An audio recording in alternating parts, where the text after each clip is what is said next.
ఎరా రేపే మా వినాయకుడికి సందాలు మొదలెడుతున్నాం, మరి మీ సంగతి ఏంటి? మేమేమైనా తక్కువ తిన్నావా?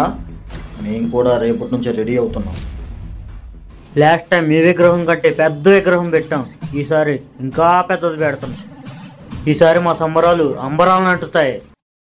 మీ సంబరాలు అంబరాన్ని అంటుతాయేమో, మా సంబరాలు చూస్తే వినాయకుడే లేచి డాన్స్ చేస్తాడు. మీ ఇద్దరు ఏం మాట్లాడుతున్నారా? నాకేం అర్థం అవట్లేదు. ఇందులో అర్థం కాకపోవడానికి ఏముంది? వినాయకుడు విగ్రహాలు పెట్టాలిగా. మేము గొప్పగా పెడతామంటే వాళ్ళు గొప్పగా పెడతాం అంటున్నారు. తేల్చుకోవాలి ఎవరు గొప్పవాళ్ళు. మైండ్ నుండే మాట్లాడుతున్నారా? ఇద్దరు చేసేది వినాయకుడికే కదా, కలిసి చేసుకోండి. కలిసి చేసుకోవటం ఏంటి? మేము వేరు వాళ్ళు వేరు. వీళ్లతో కలిసి చేస్తే మా వాళ్ళ గొప్పతనం ఎలా తెలుస్తుంది? మీరు చాలా గొప్పవాళ్ళు రా. దేవుడు కూడా మీ పెచ్చంట కట్టేస్తున్నారా?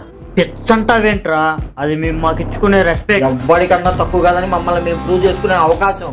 నాకు తెలిసింది చెప్పనా? దేవుడు అందరికి ఒక్కటే, ఆయన అందరినీ ఒకేలా చూస్తాడు. పండగ చేసుకునేదే అందరం ఒకటవ్వాలని. అందరం కలిపి చేసుకోవాల్సిన పండగని మీదని మాదని వేర్చే మాకండ్రా.